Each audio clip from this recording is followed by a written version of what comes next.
I'm a professional racing driver, radical US champion and coach with over 7,000 drivers in my online courses. A lot of people ask me to talk about the plateau, which means getting stuck in your driving skills and just not improving anymore. I have been in some plateaus in my career and succeeded in breaking them, and I searched up on the internet and didn't find anything about plateaus in racing. And that's why I made this video, to answer this question.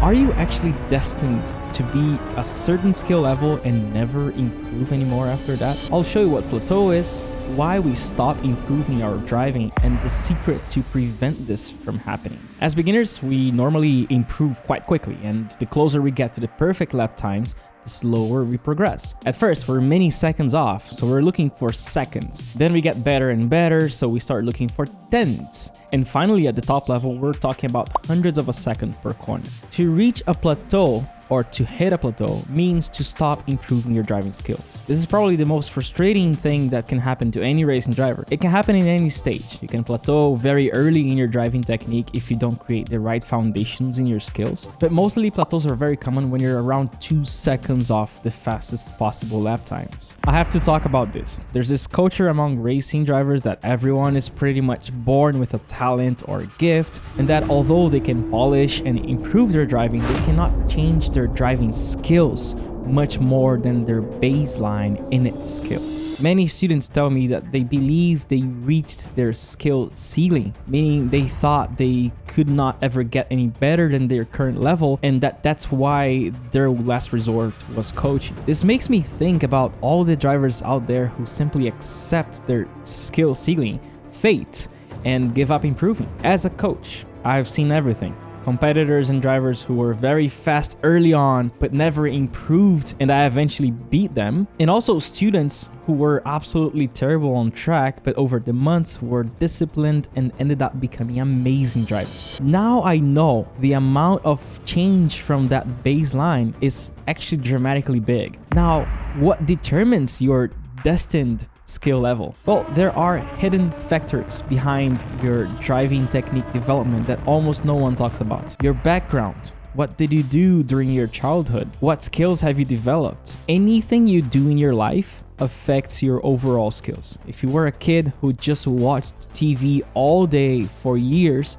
you will probably struggle to become more competitive than someone else who spent their childhood playing, riding bicycles, playing musical instruments, gaming, or any other active activities. You hit a plateau because of 2 possible reasons. 1, you're trying exactly the same things, expecting different results. Einstein once said, insanity is doing the same thing over and over again, expecting different results. The only reason we repeat something is to solidify it, make it a stronger habit, and gain precision with it. But if you're doing that with the wrong things, if you're repeating the wrong things, you're literally solidifying a bad thing, making it a stronger habit, and actually just getting used to it and making it feel right to you. Anything can become a bad habit. The way you grip the steering wheel may be too hard. Maybe the way you press and release the pedal. Maybe how far or how close ahead you look while driving. The way you breathe, or maybe the way you hold your breath while cornering, creating a stupid amount of unnecessary tension. The list keeps going. Now, the second reason you hit a plateau is that you're trying advanced techniques before building the right foundations. You might be trying to trail brake too early in your career, or worrying about details that don't matter yet because you're losing a lot more time by missing out on some more important stuff first. Listen, if you're 3 seconds off,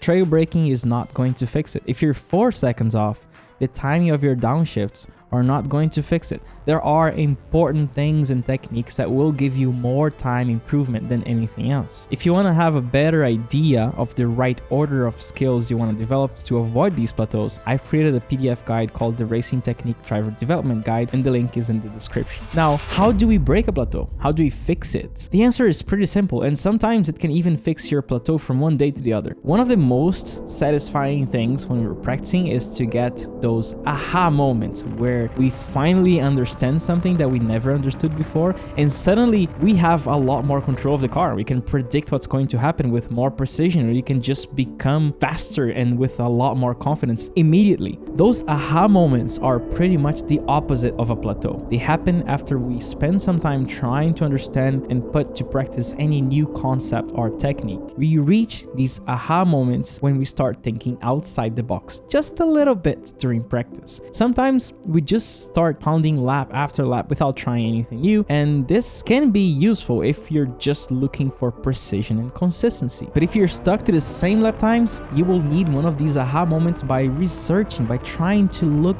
deeper into your technique to find something that is fundamentally wrong. Now, what I'm gonna talk about is the secret behind this whole video. I've done thousands of coaching sessions, and the most common kinds of questions that I get are, where do I brake here? What gear should I use here? What line do you take here? And I never ever answer these questions, because if I do, I will make your plateau even worse. I don't want you to pay me to tell me exactly what to do, because if I do that, I will be just creating an imitation machine that depends on other people telling you the answers. What I do instead is work on the principles behind the techniques you learn and decisions you make. And let me show you why. Let's talk about two of my students, John and Marco. They're teammates, and they've been practicing together for a long time. Let's see their braking traces on an example corner. From their telemetry, it looks like John is a smoother driver and he's probably faster. But in this example, Marco is actually faster than John in this corner by 0.2. John learned to trail brake by obsessing about the trace. He wanted it to be beautiful, smooth, and kept practicing his brake release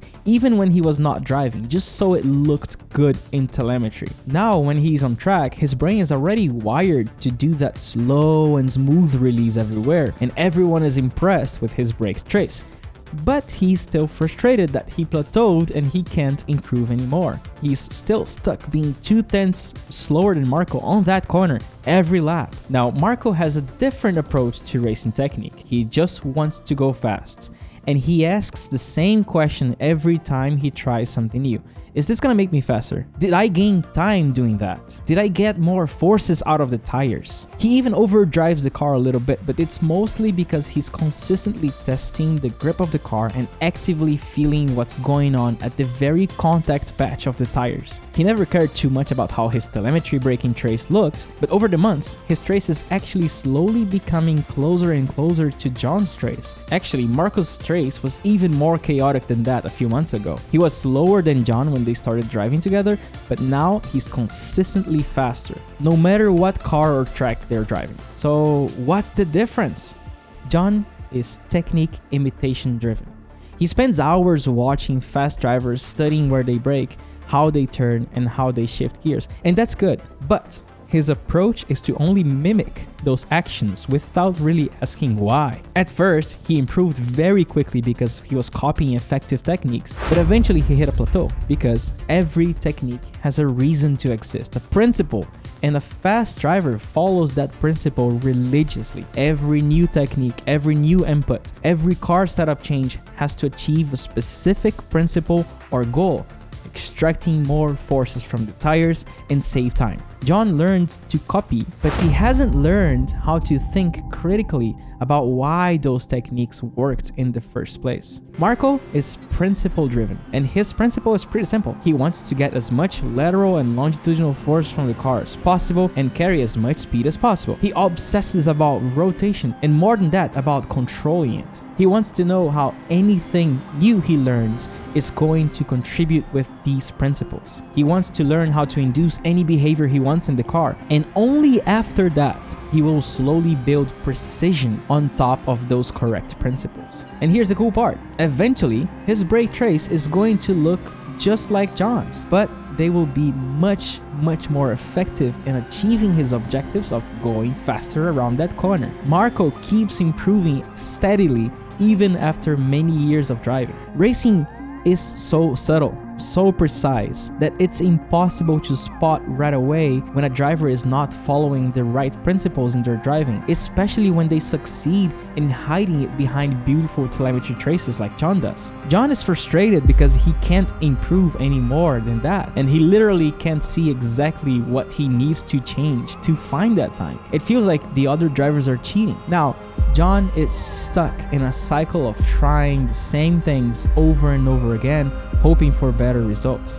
This is why Einstein's quote fits perfectly here. Insanity is doing the same thing over and over again, expecting different results. But the problem is that he doesn't even know what to try different. That's why Whenever I coach any student one-to-one, I always run through these principles and always explain the reasoning behind every technique that we will work on. That's why I never tell you what line to take, where to brake, what gear to use. That's why I take so much time explaining the principles behind every technique on my online course, the Motor Racing Checklist. A plateau proof technique is a principle-driven one. Precision and beauty of your input traces are not the most important thing at first. What matters is that you understand how each technique, how each input is going to increase the longitudinal and lateral forces from the tires. That you understand exactly how these techniques affect the handling of the car. And after that's sorted, finally, you can start putting in the repetition so that you can polish each of these techniques. The key to breaking out of the plateau is to stop blindly imitating others and start asking